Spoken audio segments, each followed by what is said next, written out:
Hello students, welcome to you all in our next poem Wind, composed by Subramanya Bharti from book Beehive.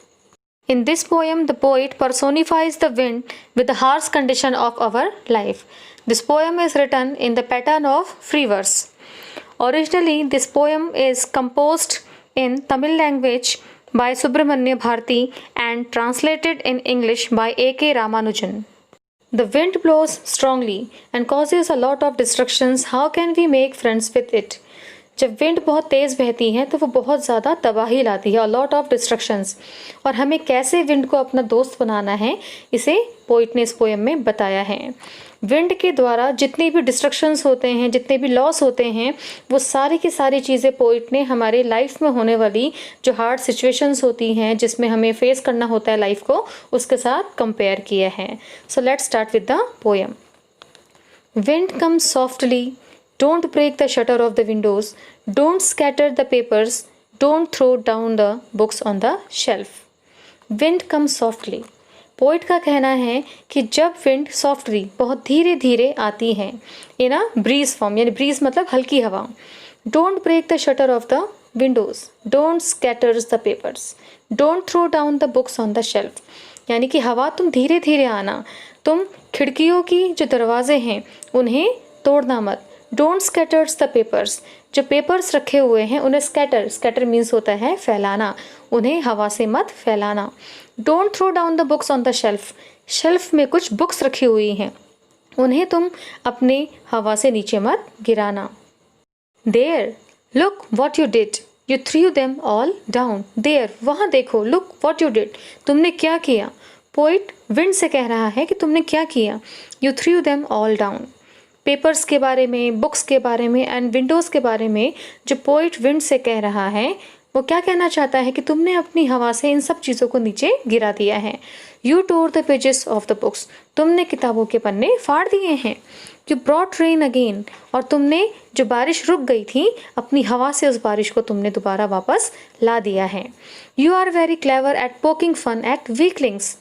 You are very clever, यहाँ poet wind से ये कहना चाहता है कि wind बहुत clever है at poking fun. Poking fun means making fun of, किसी का मजाक उड़ाना।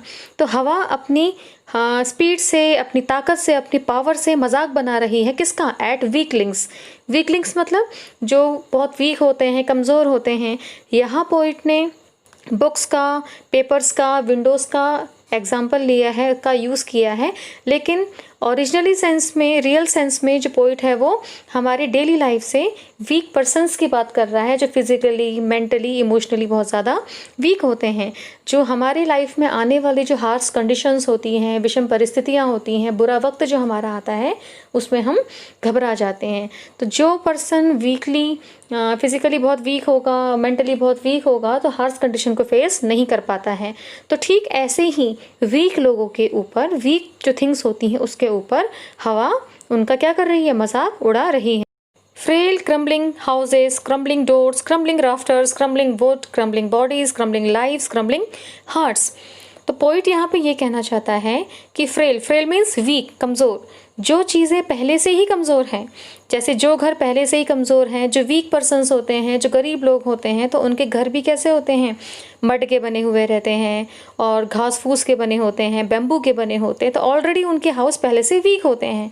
तो तेज़ हवा के बहाव में ऐसे घर अक्सर टूट जाया करते हैं। क्रम्बलिंग डोर्स हैं, चाहे राफ्टर्स है, राफ्टर्स बीम कहते हैं, जो हम मकान बनाते समय जो बेस देते हैं, इंटरनल बेस देते हैं हाउस को स्ट्रॉन्ग बनाने के लिए, उसकी बात की जा रही है। अगर आपका बेस ही मजबूत नहीं होगा तो आपका घर आसानी से टूट जाएगा। Crumbling woods, crumbling bodies, crumbling lives. अब क्रम्बलिंग बॉडीज़, यहाँ पोइट ने क्रम्बलिंग बॉडीज़ का यूज़ किया है। बॉडीज़ इन सेंस वो ह्यूमन बीइंग्स के लाइफ से रिलेटेड एग्जांपल्स को यहाँ देना चाहते हैं। क्रम्बलिंग लाइव्स यानी कि जो लोग पहले से ही वीक होते हैं, वो आने वाले बुरे वक्त के साथ साथ क्या होता है? वो तबाह हो जाते हैं, वो पीछे हो जाते हैं। क्रम्बलिंग हार्ट्स, और जिनके दिल, जिनका हार्ट पहले से ही बहुत ज़्यादा नाजुक होता है, बहुत ज़्यादा कमज़ोर होता है। The wind god winnows and crushes them all. The wind god. यहाँ पोइट ने विंड की जो कंपैरिजन है विंड का वो गॉड से किया है, द विंड गॉड। विनोज एक प्रोसेस होती है जिससे आपने देखा होगा गांव में, जिसमें ग्रेन्स को, अनाज में से कचड़े को जब अलग किया जाता है हवा की हेल्प से, उसे विनोज कहा जाता है। आपकी बुक में यहाँ पिक भी दे रखी है। एंड क्रशेस देम ऑल, जब हवा से, जब हम ग्रेन को इस तरीके से अलग करते, ग्रेन को अलग करते हैं, उसमें से कूड़े को अलग करते हैं, तो जो कूड़ा करकट जो हल्का है वो हवा से अलग हो जाता है, और जो मजबूत और जो स्ट्रॉन्ग चीज़ें हैं, जो ग्रेन्स हैं, वो अलग हो जाती हैं। तो ठीक इसी तरीके से मुसीबत आने पे जो लोग स्ट्रॉन्ग होते हैं वो तो आगे निकल जाते हैं, लेकिन जो लोग वीक होते हैं मेंटली एंड फिजिकली, वो समय के साथ आगे बढ़ नहीं पाते हैं, वो समय की स्ट्रीम से, समय की धारा से अलग हो जाते हैं। He wouldn't do what you tell him. So come, let's build strong homes. Let's join the doors firmly. Practice to form the body. Make the heart steadfast. तो यहाँ पे पोइट ये बताना चाहता है कि he wouldn't do what you tell him. Wind को आप जो कहोगे वो वैसा नहीं करती। विंड तो कभी भी आ जाती है, कभी भी अपने तरीके से अपनी पावर को शो करती है। ठीक ऐसे ही हमारी लाइफ में भी जो हमारा बुरा टाइम है, जो डिफ़िकल्टीज़ होती हैं, बिना बताए आ जाती हैं। तो उन डिफ़िकल्टीज़ को फेस करने के लिए हमें पहले से ही प्रिपेयर होना होगा। तो पोइट यहाँ कहना चाहते हैं, so come let's build strong homes. तो हवा से अपने घरों को बचाने के लिए हम मजबूत घर बनाएं। Let's join the door firmly, और अपने दरवाज़ों को भी स्ट्रॉन्ग बनाएं। Practice to form the body, और अपनी बॉडी को यानी अपने शरीर को भी फिजिकली, मेंटली, इमोशनली और हर साइड से स्ट्रॉन्ग बनाने की कोशिश करें। और अपने हार्ट को भी स्टेडफास्ट मतलब भी होता है स्ट्रॉन्ग, फर्म। डू दिस, ऐसा करिए।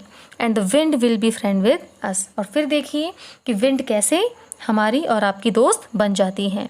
The wind blows out weak fires, he makes strong fires roar and flourish, his friendship is good, we praise him every day. Last 4 lines में पोइट ये कहना चाहते हैं कि जब विंड, जो वीक फायर्स होती हैं, जो छोटी छोटी जो आग होती हैं, ब्लोज आउट, उसको बुझा देती है। हवा छोटी आग को अपनी पावर से बुझा देती हैं। He makes strong fires roar and flourish, लेकिन जो जंगलों में आग लगती है, जो बड़ी आग होती है, हवा उस आग को रोर, बिल्कुल दहका देती है, एंड फ्लरिश, और बहुत ज़्यादा फैला देती हैं। यानी कि अगर आप वीक होंगे तो आप बुझ जाएंगे, आप दब जाएंगे, लेकिन अगर आप जितने स्ट्रॉन्ग होंगे, आप जितने बड़े होंगे, आपकी हिम्मत जितनी बड़ी होगी, फिजिकली आप जितने फिट होंगे, उतने ही ज़्यादा आप आगे बढ़ते जाएंगे और सक्सेस को पाते जाएंगे। His friendship is good, wind की फ्रेंडशिप बहुत अच्छी होती है। We praise him every day, और हम विंड की हमेशा से प्रशंसा करते हैं। तो इट मीन्स यहाँ पोइट ने यूज़ तो विंड का किया है, बट विंड को पर्सोनिफाई किया है। पर्सोनिफाई इन सेंस, जब हम किसी एब्स्ट्रैक्ट आइडिया या नॉन लिविंग थिंग को एज अ लिविंग बीइंग की तरह कंपेयर करते हैं तो उसे पर्सोनिफाइड कहा जाता है।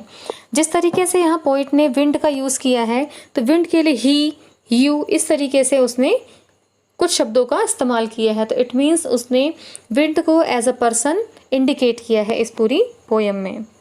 Now your this poem is completed and you have to identify the figure of speech from the following poem.